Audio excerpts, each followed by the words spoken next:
નમસ્કાર દર્શક મિત્રો, દિલોક સત્તા શોમાં આપણું સ્વાગત છે।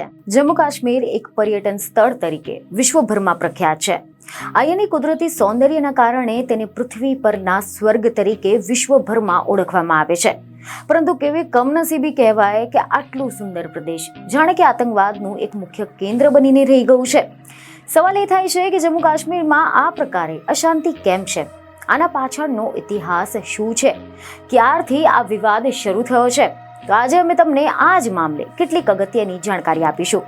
તો સૌપ્રથમ તો તમને જણાવી દઈએ કે ભારત અને પાકિસ્તાનના ભાગલા સમયથી જ ભારત અને પાકિસ્તાનની વચ્ચે આ પ્રદેશને લઈને તણાવ વધી રહ્યો છે। બંને દેશના આ મુસ્લિમ બહુલ વિસ્તાર પર પોતાનો દાવો કરે છે, પરંતુ આંશિક વિસ્તાર ઉપર જ પ્રભુત્વ ધરાવે છે। જો કે આ પ્રદેશનો અમુક ભાગ ચીનના પ્રભુત્વ હેઠળ પણ છે। તે વિશ્વના ટોચના મિલિટરાઇઝ્ડ ઝોનમાંથી એક છે।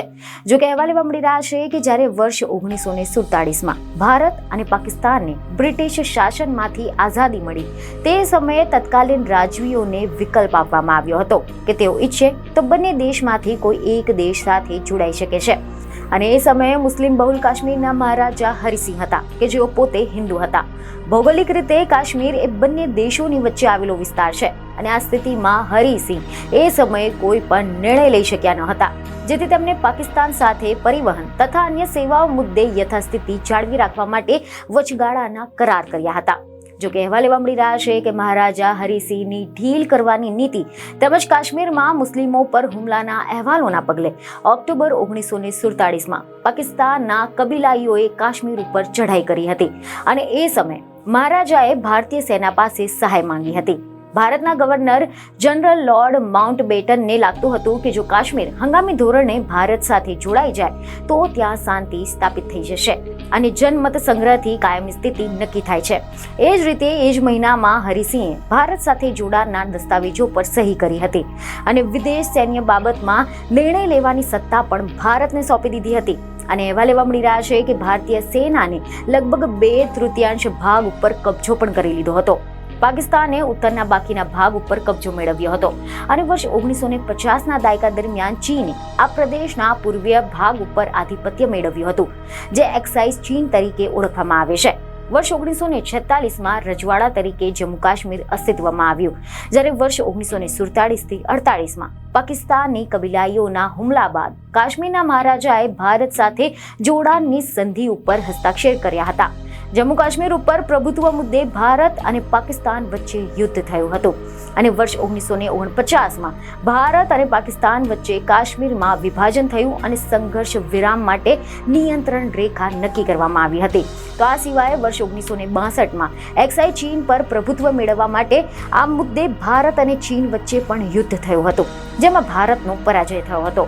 જ્યારે વર્ષ 1965માં જમ્મુ કાશ્મીર મુદ્દે ભારત અને પાકિસ્તાન વચ્ચે ફરી એકવાર યુદ્ધ બાદ સંઘર્ષનો વિરામ આવ્યો હતો અને કાશ્મીરમાં રાષ્ટ્રવાદ જમ્મુ કાશ્મીર લિબરેશન ફ્રન્ટની સ્થાપના થઈ હતી, જેનો હેતુ ભારત પ્રશાસિત કાશ્મીર તથા પાકિસ્તાન પ્રશાસિત કાશ્મીરને એક કરીને નવા સ્વતંત્ર દેશની સ્થાપના કરવાનો હતો।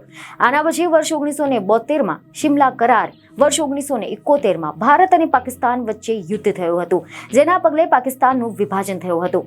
બાંગ્લાદેશ અસ્તિત્વમાં આવ્યું અને બંને દેશોની વચ્ચે શિમલા કરાર થયા, જેમાં લાઇન ઓફ કંટ્રોલનું નિર્ધારણ કરવામાં આવ્યું હતું।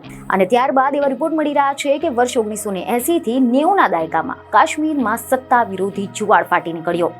ભારત સરકાર સામે અસંતોષના પગલે સશસ્ત્ર ચળવળ શરૂ થઈ હતી, સામૂહિક દેખાવો થવા લાગ્યા, પાકિસ્તાન સમર્થિત ઉગ્રવાદી જૂથો અસ્તિત્વમાં આવવા લાગ્યા હતા, હજારો લોકોએ પોતાના જીવ ગુમાવ્યા હતા।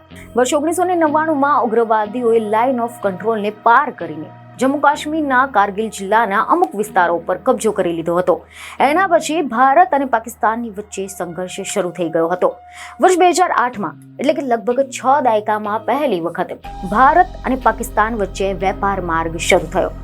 આના પછી ફરી એકવાર વર્ષ 2010માં કાશ્મીરમાં ભારત વિરોધી પ્રદર્શનો શરૂ થયા હતા, જેમાં 100થી વધુ લોકોએ જીવ ગુમાવ્યા હતા। વર્ષ 2015માં રાજકીય પરિવર્તન આવ્યું, જેમાં જમ્મુ કાશ્મીરના રાજકીય ફલક પર ભાજપ મોટા રાજકીય પક્ષ તરીકે ઉભરી આવ્યો. તેને મુસ્લિમ તરફી વલણ ધરાવતા પ્રાદેશિક પક્ષ PDP સાથે ગઠબંધન કર્યું અને યુતિ સરકાર અસ્તિત્વમાં આવી. અને ત્યારબાદ વર્ષ 2019માં ભારત સરકારે જમ્મુ કાશ્મીરને વિશેષ રાજ્યનો દરજ્જો આપતા અનુચ્છેદને નાબૂદ કર્યો હતો. બીજને ખબરો સાથે ફરી મળીશું. ધન્યવાદ.